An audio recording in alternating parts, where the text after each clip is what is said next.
Life community. Troy Snyder here. I know it's been a couple weeks, but I've been traveling, and one of the places that I went was to the annual SEALs conference. That's Sexual Integrity Leadership Summit.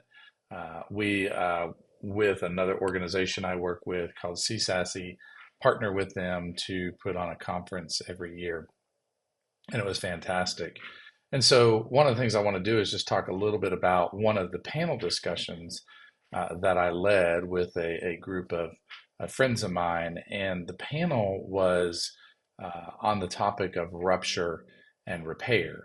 And these are, they sound bad, right? But they're a normal part of process, right? We're going to go through life as we grow up, we're going to hit difficulties, ruptures in relationships, and then when that person, as a kid, you're cared for and talked with and worked through, then you learn about trust and safety, and you develop that relationship a lot better. So they're normal things that happen in life, but as adults, especially when you go through betrayal trauma, and you have struggles in the repair process, there are several things that we need to be mindful of.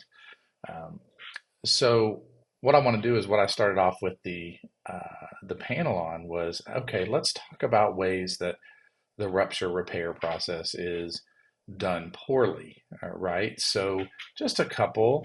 One is kind of minimization. So for instance, if the addict triggers the betrayed spouse and he's been sober for 6 months, he would say something like, well, I've been doing well, you need to kind of get over this, or it's not that big a deal, I'm better, right? That's minimizing the experience that she's having, if we use he she in this kind of context. So minimizing is the issue. Also, we know spiritual bypassing is another one where we just kind of overlook the issue, and we don't really get to, hey, what's the hurt there? What's the pain? How do we repair through that? Um, so, minimizing spiritual bypass, blame shifting, putting it on like that's your problem, not mine. Um, there's a little bit of truth to that I'm having the experience, but I'm only having the experience because of what has been done to me.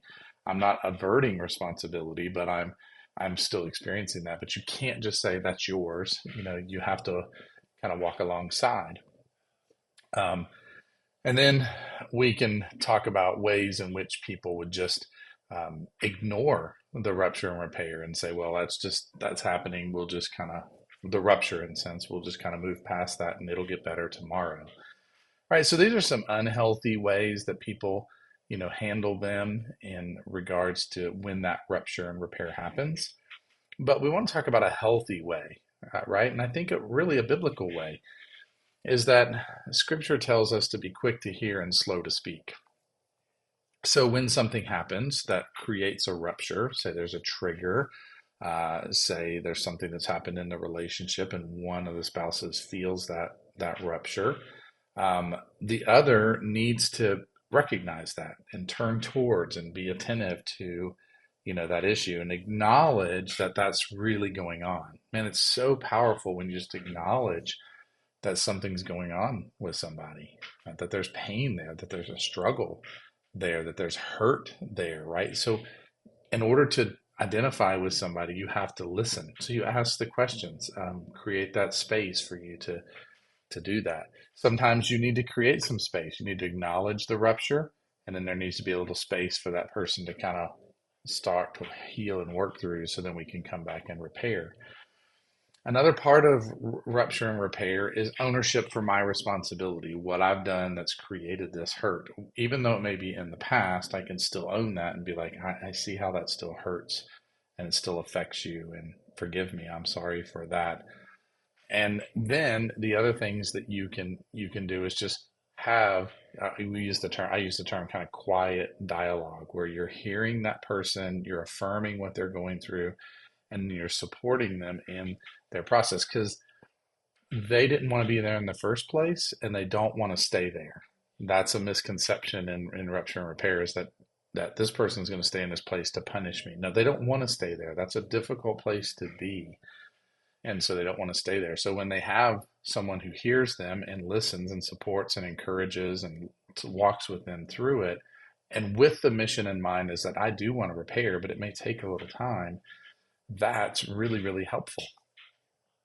The other part is that encouraging them to be able to talk to somebody, else, just to have another sounding board, utilizing one of their support networks to help them kind of through that process.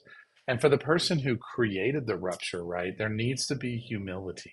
There needs to be a willingness to say, I know what I've done that's hurt, and and how that's impacted or ripple affected along the way. And so they have to be mindful of that, and they have to be humble. I have found, if in these cases with my guys, right, if they're humble in their response, it's going to go faster, quicker, longer, but ultimately it's going to move towards that. Remember what we said is the results of rupture and repair is going to be safety and trust. That's what's going to build that. If you don't do that well, you're going to create instability or unsafety, and you're going to create less or low to no trust as a result of that, because the person on the other side is going to think, are they here for me? Are they not? Are they still doing that kind of thing? So, as you're in your relationship, whether you're the addict or the betrayed spouse, or just a normal coupleship, right? Being able to, the one who triggers, to be able to be humble, to examine yourself. And I use the term, what scripture says is, do not let the sun go down on your anger, means quickly kind of deal with something to the best of your ability, and then put on ears to hear. For the hurt person, the triggered person, you want to work on regulation. You want to work on being able to share what you're actually hurting over, in a healthy place, whether it's with the spouse or with a friend, to start moving towards that repair situation. There's a lot more about rupture and repair, but really what I wanted to kind of bring to you today is just the normalization of it. It's going to happen, especially in situations where there's been betrayal and hurt. It's going to be more likely increased early on in the process, but it's going to continue on as we go through human relationships. We're never going to have a perfect human relationship. Just to leave you on this note, can you think about in the time where you had a difficult situation that happened, that was a rupture, a hurt, a pain for you, and then someone came along and you guys worked it out, whether it was with them or with something else, and that actually strengthened your relationship? I'd encourage you to think on that, just so you can be reminded that this is a normal, an okay, and a healthy, process to go through. Um, I think about the rich young ruler and how rupturing that was to him when Jesus said, "Go sell everything that's important to you." And it says he went away grieved.